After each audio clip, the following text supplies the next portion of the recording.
Apakah itu latihan kemahiran psikologi? Latihan kemahiran psikologi merujuk kepada latihan kemahiran mental atau psikologi yang konsisten, sistematik yang bertujuan meningkatkan prestasi, meningkatkan keseronokan atau mencapai kepuasan diri yang lebih besar. Terdapat beberapa teknik dalam latihan kemahiran psikologi. Antaranya ialah imagery, bicarakan diri, penetapan matlamat, visualisasi dan lain-lain lagi. Kumpulan kami akan menumpukan kepada imagery yang akan diaplikasikan dalam sukan, olahraga, acara lompat jauh. Sebelum itu, mari kita mengetahui pengenalan kepada sukan lompat jauh dan juga apakah itu imagery. Lompat jauh merupakan sejenis acara olahraga yang mana atlet menggabungkan kelajuan, kekuatan dan ketakasan dalam cubaan melompat sejauh yang boleh dari tempat melompat. Matlamat utama bagi pelompat adalah berlari pada kelajuan maksimum dan berkebolehan meletakkan kaki di papan lonjak dengan betul dan tepat tanpa gangguan terhadap kelajuan awal. Apa itu imagery? Membantu dalam sukan bagaimana? Imagery pula merupakan daya imajinasi selaku titik tolak mekanisme proses imagery. Rangsangan pelbagai deria digambarkan sebagai input imagery. Gambaran atau imagery yang terbentuk simbolik terhasil dalam minda sebagai output interaksi antara cue yang relevan dengan sistem memori.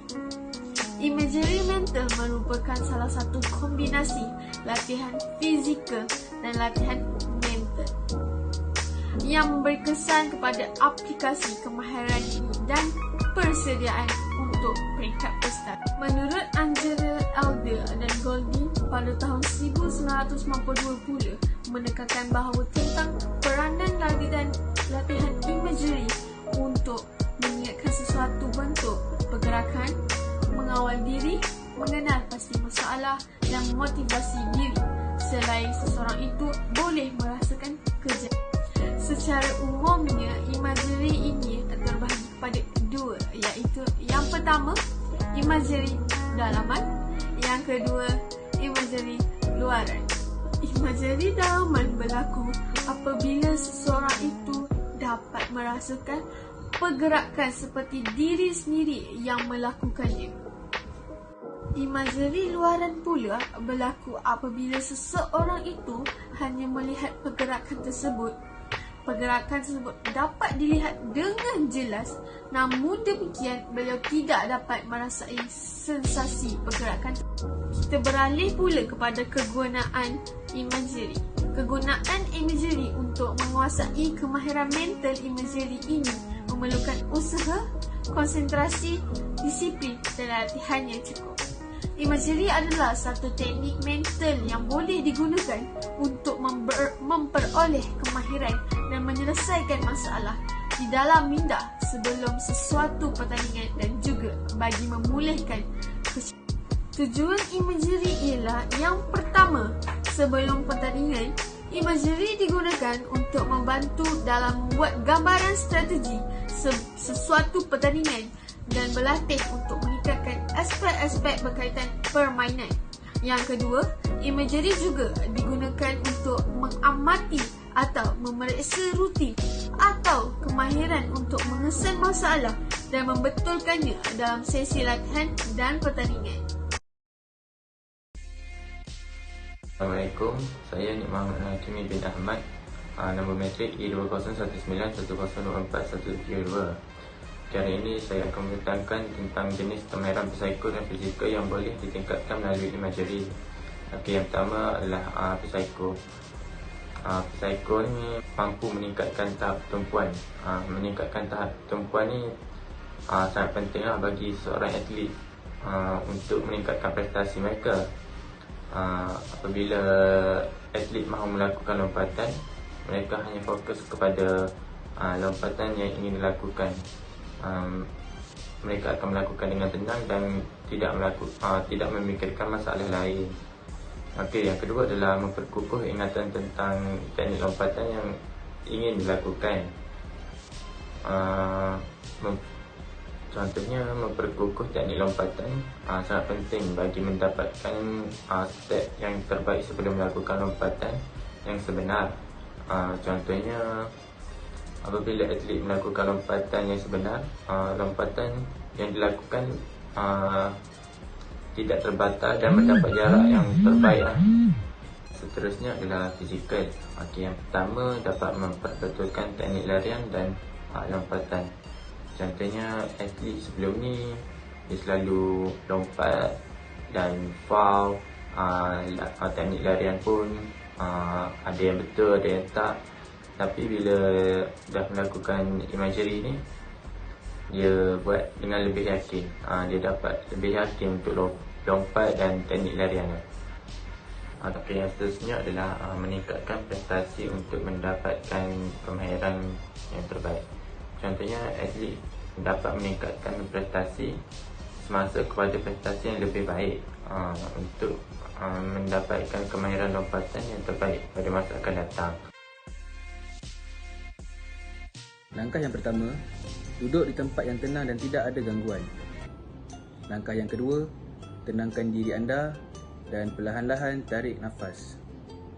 Langkah yang ketiga, pejamkan mata anda dan ciptakan satu imej atau gambaran yang jelas dan meyakinkan.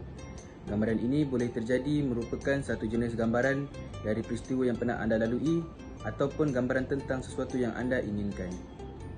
Langkah keempat, sekiranya muncul gambaran lain secara tiba-tiba, segeralah sadar dan kembali fokus ke gambaran asal semula.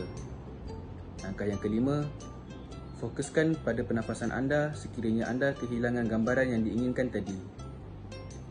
Langkah yang keenam, pertahankan sikap yang positif di dalam diri anda. Langkah yang ketujuh, bayangkan penglihatan, suara-suara, rasa, perasaan, bahkan bau dari pengalaman anda itu. Langkah yang ke-8, ingatlah perkara-perkara yang difikirkan dari gambaran tersebut sebaik mungkin. Berkenaan apakah yang dipakai, siapakah yang berada di sana, apakah yang anda dengari dan bagaimanakah perasaan anda sewaktu itu. Seterusnya, tarik nafas perlahan-lahan dan apabila anda sudah bersedia, bukalah mata anda.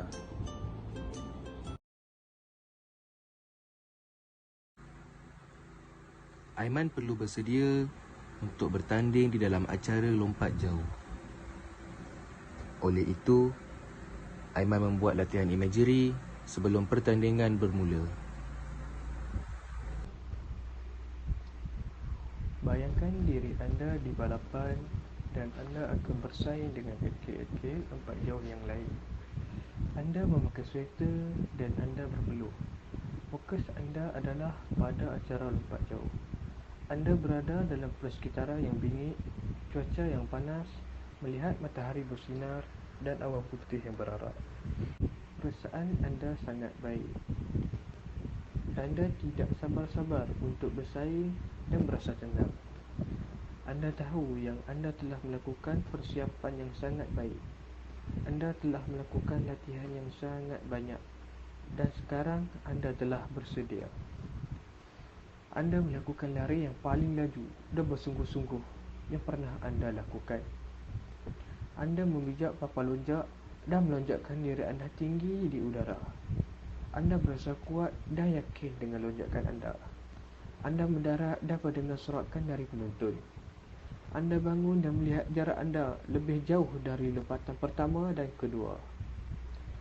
Setelah atlet lain melakukan lompatan, pengadil mengumumkan keputusan. Anda mendapat tempat yang pertama dengan jarak lompatan yang paling jauh. Anda mendengar tepukan daripada penonton. Anda berasa seronok dengan kemenangan anda.